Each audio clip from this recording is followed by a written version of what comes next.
आखिरकार केदारनाथ विधानसभा चुनाव यानी कि केदारनाथ में जो बाईपोल इलेक्शन होने वाले हैं, उपचुनाव होने वाले हैं, उसके लिए भारतीय जनता पार्टी और कांग्रेस दोनों ने ही अपने अपने उम्मीदवारों की घोषणा कर दी है। तो नमस्कार दोस्तों, स्वागत है एक बार फिर से आप सभी का प्यारा उत्तराखंड में। इस वीडियो में हम विस्तार से चर्चा करेंगे कि इस बार केदारनाथ में जो उपचुनाव होने वाले हैं, उन उपचुनाव में भारतीय जनता पार्टी यानी कि बीजेपी और कांग्रेस के बीच आमने सामने की टक्कर रहेगी और इस टक्कर के दावेदार कौन कौन रहेंगे। और उत्तराखंड के मुख्यमंत्री पुष्कर सिंह धामी ने इस बार जो बीजेपी के कैंडिडेट है केदारनाथ से इस बार उपचुनाव के लिए, उनके बारे में क्या कह दिया है। तो बने रहिए वीडियो के अंत तक हमारे साथ। तो जैसे कि आप सभी को पता ही, केदारनाथ की जो सीट थी वो इसी साल खाली हुई है, क्योंकि जो केदारनाथ में विधानसभा चुनाव हुए 2022 में, उसमें बीजेपी की जीत के आए प्रत्याशी शैला रानी रावत की मृत्यु के बाद ये सीट खाली चल रही है। और अभी 2 हफ्ते पहले ही चुनाव आयोग ने जब एक तरफ महाराष्ट्र और झारखंड के चुनाव की तारीखों का ऐलान किया, तो उसी समय उन्होंने उत्तराखंड में होने वाले केदारनाथ की जो खाली सीट है, उस पर जो उपचुनाव होने हैं उसकी तारीख भी तय कर दी है। चुनाव आयोग के द्वारा आपको बता दें कि 20 नवंबर वो तारीख रखी गई है, जबकि केदारनाथ विधानसभा सीट पर वोटिंग होंगे। तो वहीं 23 नवंबर को रिजल्ट आ जाएगा कि इस बार विधायक वहां से इन उपचुनाव में कौन बन के आ रहा है। बता दें आपको कि दिवाली के बाद 4 नवंबर आखिरी तारीख है जबकि नामांकन भरा जाएगा। तो अब ये इंतजार भी खत्म हो चुका है कि केदारनाथ उपचुनाव में कौन कौन उम्मीदवार रहेंगे, कितने उम्मीदवार रहेंगे और बीजेपी और कांग्रेस किस किस को इस बार अपना टिकट दे रही है। सबसे पहले बात करते हैं भारतीय जनता पार्टी की। तो भारतीय जनता पार्टी से आशा नौटियाल को टिकट मिला है। आशा नौटियाल कौन है, आपको बता दें कि सन 2002 में जब पहली बार उत्तराखंड में चुनाव हुए थे, उत्तराखंड राज्य बनने के बाद, और 2007 में जब दूसरी बार चुनाव हुए थे, तो ये वही आशा नौटियाल हैं जिन्होंने केदारनाथ की सीट से चुनाव लड़ा था और दोनों ही बार जीत हासिल की थी भारतीय जनता पार्टी के चेहरे के रूप में। 2002 में जब पहली बार आशा नौटियाल चुनाव लड़ी थी तो उन्हें 13,080 वोट मिले, जो कि 30% था। वहीं दूसरे नंबर पर कांग्रेस की शैला रानी रावत थी, जी हाँ, जो कि बाद में बीजेपी में शामिल हो गई थी, लेकिन पहले कांग्रेस की सीट से शैला रानी रावत को आशा नौटियाल ने 2002 के चुनाव में हराया था। वहीं 2007 में जब दूसरी बार विधानसभा के चुनाव हुए तो दोबारा आशा नौटियाल ने 30% से बढ़ाकर 33% वोट शेयर लेकर दूसरी बार विधायक चुनी गई केदारनाथ असेंबली से। और अब एक बार फिर से भारतीय जनता पार्टी ने आशा नौटियाल पर भरोसा दिखाया है।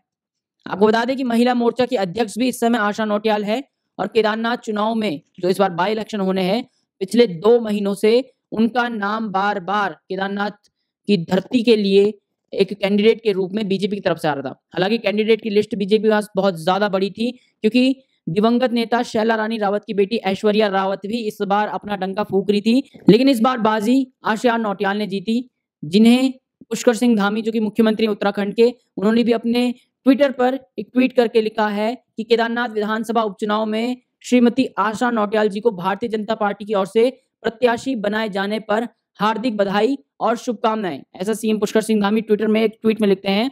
आपको बता दें कि वो आगे लिखते हैं कि पिछले 10 वर्षों में माननीय प्रधानमंत्री श्री नरेंद्र मोदी जी के कुशल नेतृत्व में केदारनाथ की जनता ने अभूतपूर्व विकास का अनुभव किया है। क्षेत्रीय जनता का इस विकास यात्रा को डबल इंजन सरकार के साथ आगे बढ़ाने के लिए तत्पर है। केदारनाथ की देवतुल्य जनता से निवेदन है कि उपचुनाव में भाजपा को अपना बहुमूल्य समर्थन देकर क्षेत्र के सर्वोगीण और सर्वस्पर्शी विकास को सुनिश्चित करें। ऐसा सीएम पुष्कर सिंह धामी ने श्रीमती आशा नौटियाल के बारे में कहा है, जिन पर भारतीय जनता पार्टी ने इस बार दोबारा से भरोसा जताया है। और केदारनाथ के जो चुनाव होने हैं, अब उपचुनाव होने हैं, उन उपचुनाव में भारतीय जनता पार्टी की कैंडिडेट आशा नौटियाल को बनाया गया है। वहीं दूसरी तरफ कांग्रेस की बात करें तो कांग्रेस की तरफ से जो नाम सामने आया है वो 52 वर्षीय मनोज रावत का आया है। आपको बता दें कि मनोज रावत 2017 में कांग्रेस की तरफ से केदारनाथ सीट से विधायक रह चुके हैं और अब कांग्रेस ने दोबारा से मनोज रावत पर भरोसा जताया है।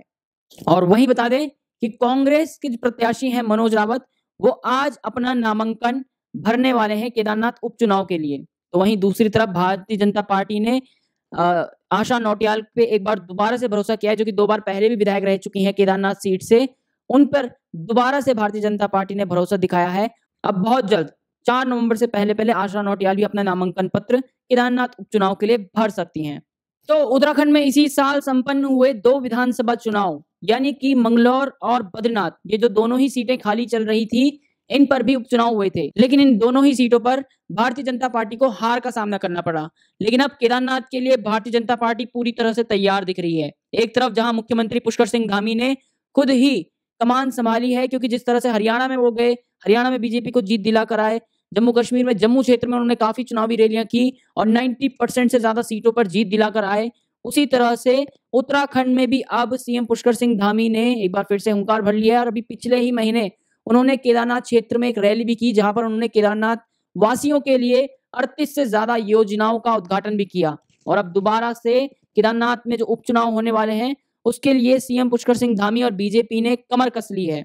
अब दिवाली के 20 दिन बाद जब केदारनाथ में वोटिंग पड़ेगी और उसके 3 दिन बाद यानी कि 23 नवंबर को जब रिजल्ट आएगा, तो दूध का दूध और पानी का पानी हो जाएगा कि केदारनाथ की धरती से इस बार केदारनाथ की जनता ने किसको अपना समर्थन दिया है। क्या केदारनाथ की जनता चौथी बार भारतीय जनता पार्टी को जीत के भेजेगी या फिर कांग्रेस तीसरी बार यहां से जीतकर आगे आएगी। आपको बता दें कि अभी तक केदारनाथ जो विधानसभा सीट है उसमें उत्तराखंड बनने के बाद 5 बार इलेक्शन हुए हैं, 2002, 2007, 2012, 2017 और 2022, जिसमें से आपको बता दें कि 2002 और 2007 में भारतीय जनता पार्टी से ही आशा नौटियाल ने जीत हासिल की थी, तो वहीं 2022 में शैला रानी रावत ने बीजेपी की तरफ से जीत हासिल की थी। 2012 और 2017 की बात करें तो कांग्रेस से 2012 में शैला रानी रावत और 2017 में मनोज रावत ने केदारनाथ की सीट से जीत हासिल की थी।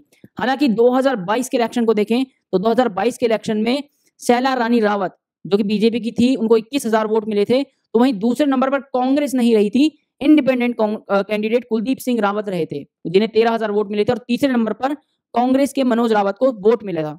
तो आपको बता दें कि टक्कर कांटे की है, लेकिन अगर पिछला रिकॉर्ड देखा जाए तो भारतीय जनता पार्टी का ही पलड़ा भारी दिख रहा है केदारनाथ में। खैर, ये तो आने वाला वक्त ही बताएगा 23 नवंबर को कि केदारनाथ के उपचुनाव में कौन अपना झंडा गाड़ेगा।